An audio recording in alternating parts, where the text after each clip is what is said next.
Hi, Sebastian here with Colliepoker, and today I'm here to talk to you about one of your problems. I am a psychotherapist in training, and because of that, I can tell you that this is not your fault. You were probably born this way, but the truth is that you're a nit, and I'm going to help you get over that. So today we're going to look at a really simple bread and butter button versus big blind single raise pot spot. And this is honestly something that most people that don't play 500 NL or higher just get wrong every day and every pot they play, which is that they don't put in enough chips. And if you are a nit, don't lose hope.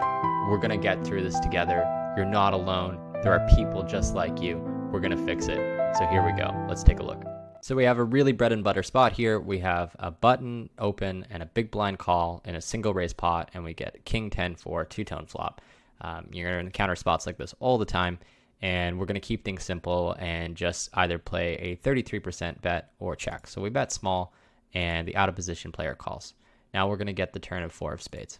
A lot of really weak players, like 1-3 players on the turn, they check with jacks here, the river's a queen, they lose a small pot, and they think to themselves, ugh, I let my opponent get there, like, why did I do that, blah, blah, blah, blah, blah. Or they're on the turn with king, queen, and they bet some size to try to get called by a 10 or something like that. Or they're on the turn with like 10-9, and then they bet because they're like trying to charge a flush draw or something. So these sorts of ideas are probably familiar to you if you're a live player who's never studied theory. So one thing you're going to notice here is that there is a smaller size being used, like a 66% size, but an overbet sizing is being used almost as often.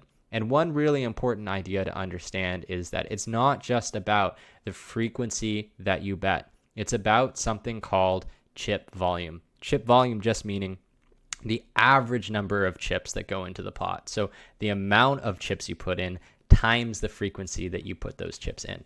And what you'll notice about 150% pot sizing is that the chip volume of the B150 is almost as high. It's almost exactly the same size as the chip volume of the smaller size here. And frankly, I think that the more important size to get right is the overbet size. It's the times that you're trying to threaten stacks from your opponent.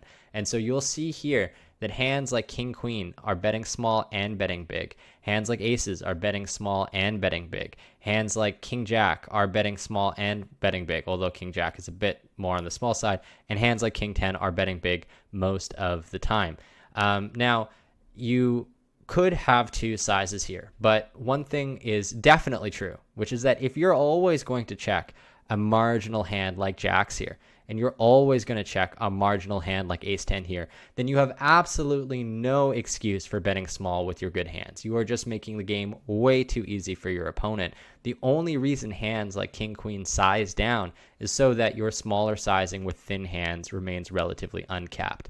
And the thing is that there's already pretty good reason to check a hand like jacks. You can bluff catch river. The hand's getting a little bit thin as is. You don't really want to face a check raise. There's already plenty of reason to check with this hand. So yes, you can carve out a small bet size, but here I honestly think that you are better suited towards playing towards your overbet, and there will be situations where the overbet is even more present and even more dramatically true than it is in this instance.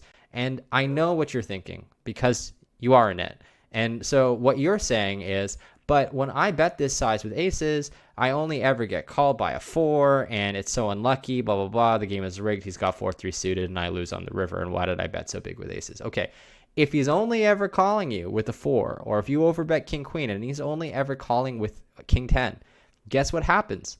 You have license to steal.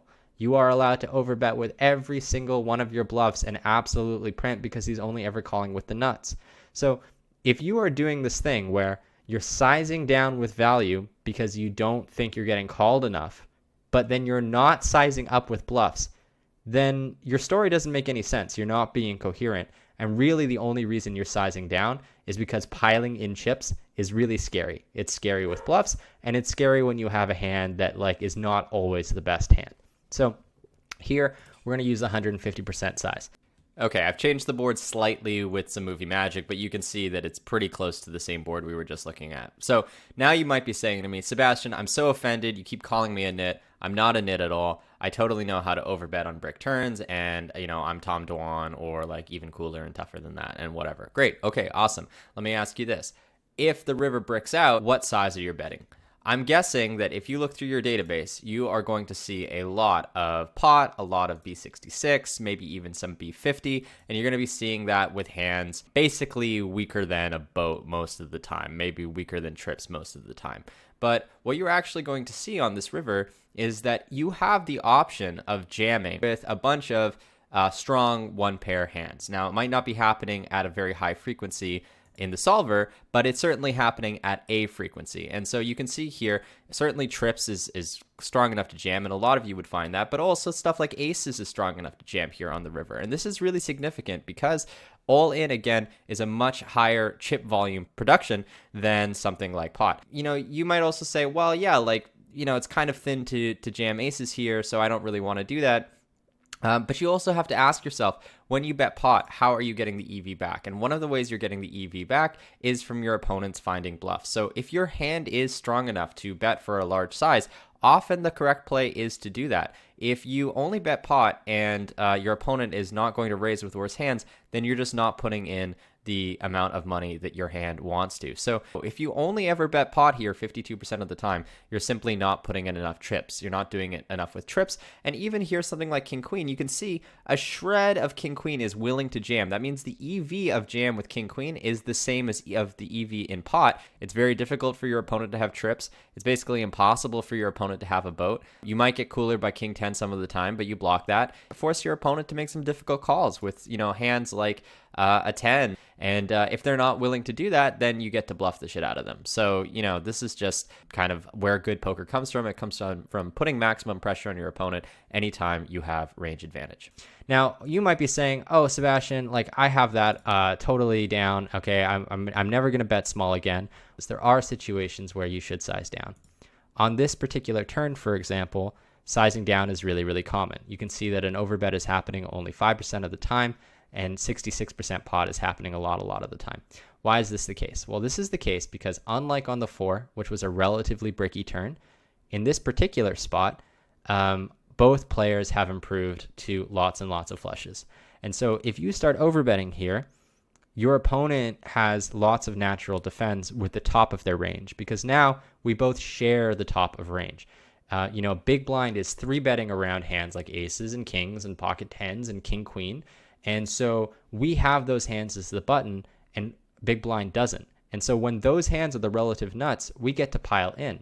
But now when you look at 2 diamonds hands, it's really easy for either player to have 2 diamonds. Big blind's never 3-betting 6-3 suited. Big blind's never 3-betting 8-5 suited. We still have an advantage in the king, queen, aces type part of range. They're just not worth as much anymore. And so you can see all of these hands now are sizing down at basically full frequency.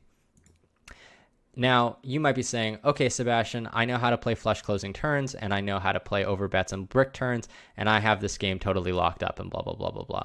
Okay, well, let me ask you this. How many of you are jamming this river?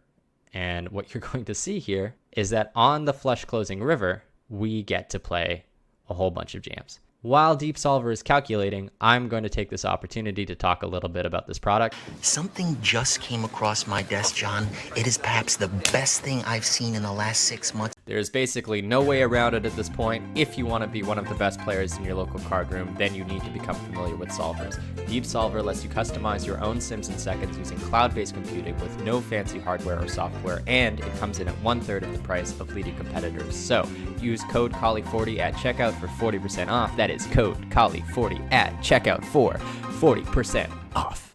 Just, But here, okay, so on the river, you can see that there's a very, very small amount of all-in being used. But this all-in being used is extremely significant because if you look at the chip volume of jam, it's 896 chips into a pot of 211. It's 4.24 times the size of the pot. So even if we're only using it 7.8% of the time, it ends up being a greater percentage of overall chip volume than the pot size bet that's being used more than twice as often. And, just one of the fundamental ideas in poker is when you have good hands, put in enough chips. And so if you always size down to pot, it's very, very, very difficult to do that. The reality is that your strong hands here want to jam because it's difficult for villain to defend against jam. And you no longer have a strong incentive to bet hands for pot, because something like king queen is just too thin on the river. Something like ace 10 is way, way, way too thin on the river. Even something like aces is kind of crying if it bets pot. So the only hands that really want to bet pot now are kind of like, I don't know, a sat or a straight, just this sort of like kind of thin-ish part of your range. And then, yeah, you can kind of throw some like flushes in there too to size down. But again, those flushes aren't going to recoup their EV by betting small, because how often is your opponent going to check raise jam with ace 8 off with the ace of diamonds so that you can snap him off with queen jack of diamonds? It's just not happening very often. So again, the responsibility becomes yours to put the chips in when your opponent is too nitty. And so we're trying to get out of that, and we're trying to respect the fact that we are supposed to play a really big size on a lot of rivers. So facing check here, all in would be the correct size. And yeah, you might worry, but my opponent's never calling with ace 10 off with the ace of diamonds. My opponent's never calling with queen 10 off with the queen of diamonds. It's not happening. It's not fair, blah, blah, blah. Okay, fine. You can take a little bit of value out of the range if you want. You can put that into pot if you want.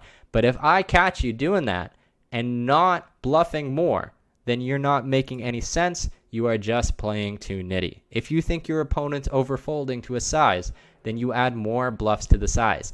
The reason people aren't doing that willy-nilly is because 4.5x jamming this river as a bluff is terrifying. It's scary for a lot of people. But you know what? Once you start doing it, you become addicted. Then you have a whole different problem. Then you got to call 1-800-I'm-a-punter, and I can help you with that too. But don't even trip for now. Hands like queen jack off with a diamond. Hands like ace 7 off with a diamond. Anything that doesn't have showdown value and it has a diamond here can elect to jam. And any flush can elect to jam. And those hands are making more money together, combined in some way. You can shift around, add more bluffs, add more value, but together, piling in chips when you have range advantage and you no longer have incentive to bet marginal hands is just good. And so hopefully this quick dive is going to give you some things to think about in terms of how you can improve your game, add more pressure, and put in enough chips when you either don't have marginal hands that can bet for a greedy thin size, or those hands no longer have sufficient incentive to bet compared to check. And that's typically when they've already bet and they're just going to get thin if they keep betting, or if they don't exist at all. So start playing 4.5x jams. All right, take care for now. Run good, hug your mom, and talk to you later.